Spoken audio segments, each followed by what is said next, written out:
Hello friends, welcome to Education Expert. Here I am Prachi and this is the part 3rd of chapter friction. So in this part we will discuss wheels, reduce friction, fluid friction, some keywords and bookwork. So before starting this, you should subscribe my channel and press the bell icon to get my own new videos. And if you like my video, then please press the like button. So let's start it. Wheels reduce friction. Our first topic is wheels reduce friction. जो wheels हैं या कोई भी automobiles के हों या कोई भी व्हीकल के जो व्हील्स होते हैं वो फ्रिक्शन को रिड्यूस करते हैं. You must have seen attaches and other pieces of luggage fitted with rollers. आपने देखा होगा कि जो लगेज होते हैं उनके साथ रोलर्स अटैच होते हैं, फिक्स होते हैं. अब लगेज क्या होता है? This type of bag is called luggage. और इसके साथ जो ये रोलर्स हैं ये अटैच होते हैं, फिक्स होते हैं. Even a child can pull such pieces of luggage. और इवन अगर कोई बच्चा होता है वो भी इस लगेज को पुल कर सकता है क्योंकि ये रोलर लगे हुए हैं. हमने देखा था कि रोलिंग रिड्यूसेस फ्रिक्शन. जो रोलिंग है वो फ्रिक्शन को रिड्यूस करती है और हमें आसानी होती है कि हम लगेज को इजीली मूव कर सकें, बैग को इजीली मूव कर सकें. Was it so? ऐसा क्यों होता है? Let us find out. So there is an activity. Take a few pencils which are cylindrical in shape.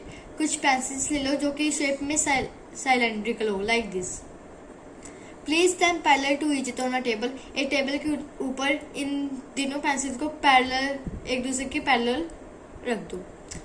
Place a thick book over it. और इन तीनों पेंसिल के ऊपर एक थिक मोटी बुक रख दो. Now push the book. अब आप बुक को पुश करो. आप क्या ऑब्जर्व करोगे कि जो पेंसिल है वो रोल कर रही है और जो बुक है जो उसके ऊपर रखी हुई है वो मूव कर रही है. You observe the pencils rolling as the book moves. जब बुक मूव करते हैं तो पेंसिल रोल करते हैं. Do you feel it is easier to move the book in this way than to slide it?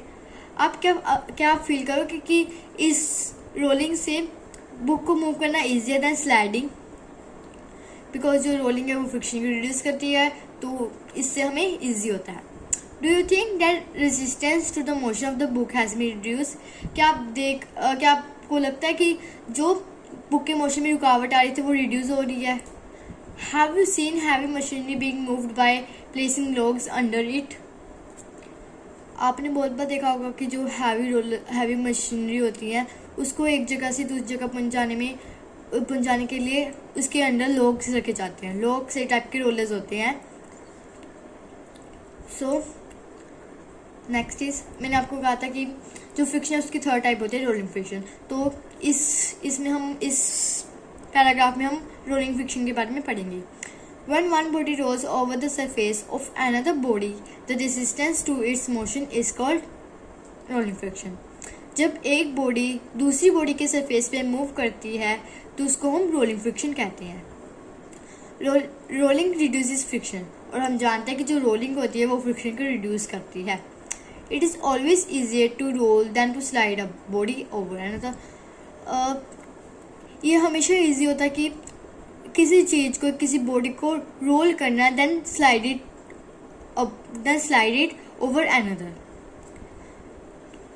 हम जानते हैं कि एक बॉडी को रोल करना दूसरी बॉडी के ऊपर ईजी है देन टू स्लाइड इट.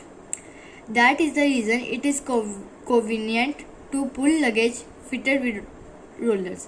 इसलिए जो लगेज है उसके साथ हम रोलर्स फिक्स करते हैं ताकि उसको इजीली हम पुल कर सकें और इजीली वन प्लेस से दूसरी जगह अपने सामान को पहुंचा सकें. Can you now understand why the wheel is said to be one of the greatest inventions of mankind? क्या आप समझे क्यों हम व्हील को one of the greatest inventions कहते हैं मैन का? Since the rolling friction is smaller than the sliding friction. जो रोलिंग फ्रिक्शन होती है हम जानते हैं कि रोलिंग फ्रिक्शन में जो फ्रिक्शन है वो रिड्यूस हो जाता है और स्लाइडिंग फ्रिक्शन में फ्रिक्शन कम होता है. तो हम कहेंगे कि जो रोलिंग फ्रिक्शन है वो स्लाइडिंग फ्रिक्शन से स्मॉलर है. Sliding is replaced in most machines by rolling by the use of ball bearings. हम बहुत सारी मशीनों में स्लाइडिंग फ्रिक्शन को रोलिंग फ्रिक्शन से रिप्लेस कर देते हैं by the use of ball bearings की मदद से. Common examples are the use of ball bearings between hubs and the axles of ceiling fans and bicycle. जो hubs और axles हैं वो ceiling fan और bicycles के एक टाइप हैं, एक कुछ पार्ट्स हैं, और हम बॉल बीयरिंग को हब्स और एक्सल्स के बिटवीन यूज़ करते हैं ताकि जो फ्रिक्शन है उसको हम रिड्यूस कर सकें. अब बॉल बीयरिंग क्या होता है? Like this roller type. और जो बॉल बीयरिंग है वो भी फ्रिक्शन को रिड्यूस करते हैं. यहाँ पर हमें क्या रखा है? Ball bearings reduces friction. So next topic is fluid friction. अब हम पढ़ेंगे कि फ्लूइड क्या होता है, फ्रिक्शन तो हमें बताइए. You know that air is very light and thin. हम जानते हैं कि जो एयर होती है वो बहुत ही हल्की होती है. Yet it exerts friction force on objects moving through it.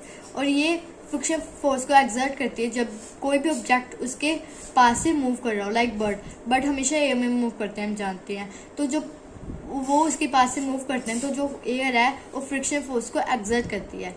Similarly water and other liquids exert force of friction when objects move through them. Similarly जो वाटर या कुछ अदर लिक्विड्स होते हैं वो भी फोर्स ऑफ फ्रिक्शन एक्सर्ट करते हैं जब कोई भी ऑब्जेक्ट्स उनके यहाँ से उनके पास से मूव करता है. लाइक जो फिशेस हैं वो ऑल द टाइम वाटर में रहती हैं तो वो फोर्स ऑफ फ्रिक्शन एक्सर्ट करते हैं जब वो उनके पास से मूव करती हैं. In science the common name of gases and liquids is fluids. Science में जो गैसेस और लिक्विड्स हैं उन्हें हम क्या कहते हैं? फ्लूइड्स कहते हैं. तो हमें पता चल गया फ्लूइड्स क्या होते हैं. या so we can say that fluids exert force of friction on objects in motion through them. तो हम कहेंगे कि जो फ्लूइड्स हैं वो फोर्स ऑफ फ्रिक्शन एक्सर्ट करते हैं जब कोई भी ऑब्जेक्ट्स मोशन में हो और उनके पास से मूव कर रहा हो. The friction force exerted by fluids is also called drag. जो फ्लूइड्स फ्रिक्शन फोर्स एक्सर्ट करते हैं उसे हम कहते हैं ड्रैग. जो फ्रिक्शनल फोर्स है वो डिपेंड करता है कि जो फ्लूइड में ऑब्जेक्ट चल रहा है उसकी स्पीड कैसी है. The frictional force on an object in a fluid depends on its speed with respect to the fluid. The frictional force also depends on the shape of the object and the nature of the fluid. जो frictional force होता है वो object की shape पर भी depend करता है कि उसकी शेप कैसी है and the nature of the fluid. और फ्लूइड की नेचर भी कैसी है, वाटर है, एयर है, कैसी है. ठीक है. It is obvious that when objects move through fluids, they have to overcome friction acting on them. In this process, they lose energy. कोई भी ऑब्जेक्ट जब वो फ्लूइड्स में मूव करता है they have to overcome friction acting on them. तो उसको friction को अपने ओवरकम में करना होता है, अपने नियंत्रण में करना होता है, और इस प्रोसेस में जो उनकी एनर्जी है वो लूज होती है. Efforts are therefore made to minimise friction. तो हम ये फोर्स करेंगे कि हम फ्रिक्शन को मिनिमाइज कर सकें. तो फ्रिक्शन को मिनिमाइज करने के लिए फ्लूइड्स में जो ऑब्जेक्ट्स होते हैं उनको स्पेशल शेप्स दी जाती हैं. Where do you think scientist get hints for these special shapes? आपको क्या लगता है साइंटिस्ट ने इन स्पेशल शेप्स का हिंट किससे लिया होगा? ऑफ कोर्स नेचर से.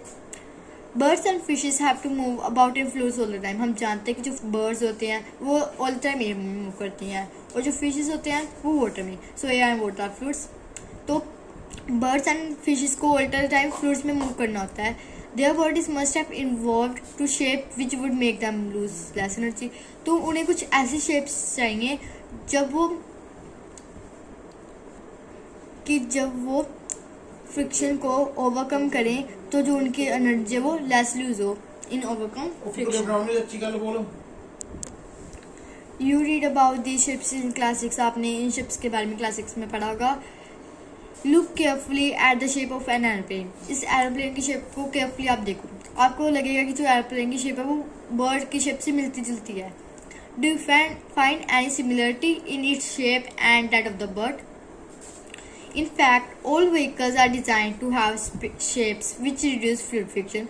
तो all the vehicles like ship है, ship भी fluid में चलती है because what is a fluid, और ship fluid में चलती है तो उसको भी एक स्पेशल शेप दी जाती है vehicles को ताकि जो fluid friction है वो reduce हो सके.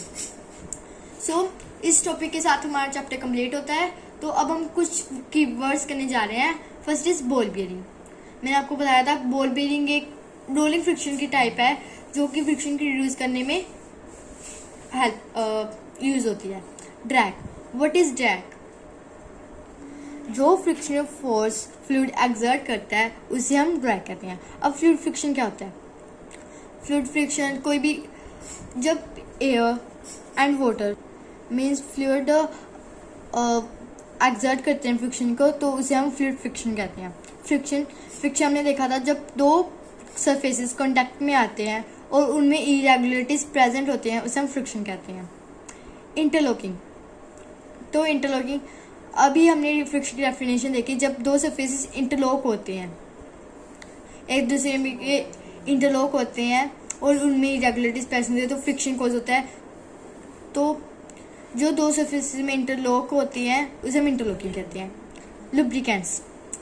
लुब्रिकेंट्स जो सब्सटेंसेस फ्रिक्शन को रिड्यूस करते हैं लाइक ग्रीस, ऑयल, उन्हें हम लुब्रिकेंट्स कहते हैं। तो अब नेक्स्ट आ रही है 3 types of friction: static, sliding and rolling. Static friction first type है इसकी, और इसमें जो फ्रिक्शन है वो सबसे ज़्यादा यूज होता है। स्टैटिक फ्रिक्शन, जब किसी ऑब्जेक्ट को हम रेस्ट से मोशन में लाएं उसे हम स्टैटिक फ्रिक्शन कहते हैं। देन इज स्लाइडिंग फ्रिक्शन, ये स्टैटिक फ्रिक्शन से स्मॉलर होता है और रोलिंग फ्रिक्शन से ग्रेटर होता है। सो स्लाइडिंग फ्रिक्शन, जो ऑब्जेक्ट पहले से ही मोशन में आया और हम उसे सेम में से मोशन में ला रहे हैं, उसे हम स्लाइडिंग फ्रिक्शन कहते हैं। या फिर किसी ऑब्जेक्ट को हम स्लाइड कर रहे हैं, उसे भी हम स्लाइडिंग फ्रिक्शन कहते हैं। And the last is rolling friction. Rolling friction sliding and static friction से दोनों से स्मॉलर होता है। किसी भी ऑब्जेक्ट को हम, किसी भी एक बॉडी को हम दूसरी बॉडी के सरफेस के ऊपर रोल करते हैं, उसे हम रोलिंग फ्रिक्शन कहते हैं। सो हमने कीवर्ड्स देख लिए, हम यहाँ पर कुछ पॉइंट्स पढ़ लेते हैं। अब friction opposes the relative motion between two surfaces in contact. It acts on both the surfaces. हमने देखा कि जो फ्रिक्शन है वो हमारे लगाए हुए फोर्स के मोशन के दूसरी डायरेक्शन में एक्ट करता है, और जो हम फोर्स अप्लाई कर रहे हैं उसको वो रोकता है, अपोज करता है। Friction depends on the nature of surface in contact. जो फ्रिक्शन है वो डिपेंड करता है कि जो सरफेस है उसकी नेचर कैसी है। जब दो सरफेस कॉन्टैक्ट में आते हो उसकी नेचर कैसी है, फ्रिक्शन उस पर डिपेंड करता है। For a given period of surface friction depends upon the state of smoothness of the surfaces. एक हमें सरफेस का पेयर दिया हुआ है, तो फ्रिक्शन डिपेंड करेगा कि दोनों सरफेस की स्मूथनेस कैसी है। Okay, friction depend on how hard the two surface press together. हमने देखा था कि अगर हम दो सरफेस को हार्डली प्रेस करें तो जो फ्रिक्शन फोर्स है वो ग्रेटर हो जाता है, इंक्रीज हो जाता है। तो फ्रिक्शन इस पे भी डिपेंड करता है कि दो सरफेस को हम कैसे, मतलब कि कितना, हाउ उसको प्रेस कर रहे हैं। Static frictions come into play when we try to move an object at rest. This is the definition of static friction. Static friction तब प्ले में आता है जब हम किसी ऑब्जेक्ट को रेस्ट से मूव करें। And then the definition of sliding friction. Sliding friction comes into play when an object is sliding over another. Sliding friction तब प्ले में आता है जब हम किसी बॉडी को दूसरी बॉडी के ऊपर स्लाइड डाउन करें। Sliding friction is smaller than the static friction. मैंने आपको भी बताया कि जो स्लाइडिंग फ्रिक्शन है वो स्टैटिक फ्रिक्शन से स्मॉलर होता है। Friction is important for many of our activities. हम जानते हैं जो फ्रिक्शन है वो हमारी बहुत सारी एक्टिविटीज के लिए इम्पोर्टेंट होता है। लाइक फ्रिक्शन के बिना हम चल नहीं सकते, फ्रिक्शन के बिना हम लिख नहीं सकते, और फ्रिक्शन के बिना हम किसी बिल्डिंग को कंस्ट्रक्ट भी नहीं कर सकते। Next is friction can be increased by making a surface rough. हम जानते हैं कि अगर सरफेस रफ हो तो जो फ्रिक्शन है वो इंक्रीज होता है। The sole of the shoes and the tires of the vehicle are treated to increase friction. Friction को इंक्रीज करने के लिए जो हमारे शूज़ के सोल्स होते हैं, जिसे हम तले कहते हैं, और जो व्हीकल के टायर्स होते हैं उसको ट्रेडेड किया जाता है, उसको बिल्कुल अच्छी तरह से तैयार किया जाता है। Friction is sometimes undesirable. हमें कई टाइम हम चाहते हैं कि जो फ्रिक्शन है वो हमारे लिए, हम चाहते हैं कि हम उसे मिनिमाइज करें, वो हमारे लिए अनिच्छुक हो जाता है। Friction can be reduce by using lubricants. Friction को हम लुब्रिकेंट्स क्या होता है, वो सब्सटेंसेस जो फ्रिक्शन को रिड्यूस करते हैं। तो फ्रिक्शन को हम लुब्रिकेंट्स के द्वारा रिड्यूस कर सकते हैं, like oil and grease. When one body rolls over another body, rolling friction comes into play. Rolling friction is smaller than sliding friction. So rolling friction की डेफिनेशन है when one body rolls over another body, जब एक body दूसरी body के ऊपर role करती है तो रोलिंग फ्रिक्शन प्ले में आ जाता है, this is called rolling friction. और रोलिंग फ्रिक्शन स्टैटिक फ्रिक्शन से स्मॉलर होता है। In many machines friction is reduced by using ball beings, बहुत सारी मशीनों में हम जानते हैं कि जो बॉल बीइंग्स है वो रोलिंग फ्रिक्शन का एग्जांपल है, और रोलिंग फ्रिक्शन से फ्रिक्शन रिड्यूस होता है। तो बॉल बीइंग्स, बहुत सारी मशीनों में बॉल बीइंग्स यूज किए जाते हैं ताकि फ्रिक्शन को वो रिड्यूस करें। Fluid friction can be minimised by giving suitable shapes two bodies moving fluids, fluid friction को हम मिनिमाइज कर सकते हैं कैसे, जो ऑब्जेक्ट्स फ्लूइड्स में मूव कर रहे हैं उसको स्पेशल शेप्स देकर। सो हमने ये पॉइंट्स भी कर लिए, तो अब हम करेंगे book work. First is filling the blanks. So A is friction opposes the dash between the surfaces in contact with each other. हमने अभी पढ़ा कि जो फ्रिक्शन है वो हमारे लगाए हुए फोर्स के डायरेक्शन के दूसरी डायरेक्शन अपोज करता है, बट सरफेस रिलेटिव होता है। So friction opposes the relative motion between the surface in contact with each other. Friction depends on the dash of the surface. हम जानते हैं कि जो फ्रिक्शन है वो सरफेस के नेचर पर डिपेंड करता है, so that's answer is nature. Friction produces dash. हम जानते हैं कि जो फ्रिक्शन है वो हीट प्रोड्यूस करता है। Sprinkling of powder on the carrom board dash friction, जब हम कैरम बोर्ड पर पाउडर स्प्रिंकल करते हैं तो फ्रिक्शन इंक्रीज होता है या रिड्यूस होता है। हम जानते हैं कि रिड्यूस होता है, तो its answer is reduce. Sliding friction is dash than the static friction, हम जानते हैं कि जो स्टैटिक फ्रिक्शन होता है वो ग्रेटर होता है देन स्लैटिक फ्रिक्शन, और जो स्लैटिक फ्रिक्शन होता है वो स्टैटिक फ्रिक्शन से स्मॉलर होता है, तो इसका आंसर आएगा smaller friction, smaller. So 4 children were asked to arrange forces due to rolling, static and sliding frictions in a decreasing order. 4 children हैं जो कि rolling, static and sliding three types of friction उसको decrease order में arrange करेंगे। Decreasing order बड़ा छोटा छोटा, या सो हम जानते हैं कि जो स्टैटिक फ्रिक्शन है वो सबसे ग्रेटर होता है, and then sliding and then rolling. So its answer is C, static, sliding and rolling. Next is Alida runs her toy car on dry marble floor, wet marble floor, newspaper and towel spread on the floor. The force of friction acting on the car on different surfaces in increasing order will be. जो अलीदा वो अपनी car से खेल रही है कहाँ पर, dry marble floor पे, वेट मार्बल फ्लोर पे, न्यूज़पेपर पे और टॉवल पे जो कि फ्लोर पर स्प्रेड किया हुआ है। तो इस जो ये वाटर मार्बल है ये सभी इस सभी सरफेसेस पे हमने देखना है कि फोर्स ऑफ फ्रिक्शन कैसे एक्ट करेगा, तो इसको हमने इंक्रीजिंग ऑर्डर में अरेंज करना है। तो हम जानते हैं कि जो इंक्रीजिंग ऑर्डर होते हैं छोटे बड़े बड़े, या तो हम जाने कि जो फोर्स ऑफ फ्रिक्शन है वो वेट मार्बल में सबसे ज़्यादा कम अप्लाई होगा। तो फर्स्ट हम लिखेंगे because it's smooth surface, so first हम लिखेंगे wet marble floor. Second dry marble floor, क्योंकि जो न्यूज़पेपर टॉवल होते हैं वो ड्राई मार्बल फ्लो से रफ होते हैं, and then newspaper and then towel. Okay, so its answer is A, wet marble floor, dry marble floor, newspaper and towel. So friends, with this video we complete our chapter friction, and please share my video, and if my content is good then please like my video. Okay, thank you.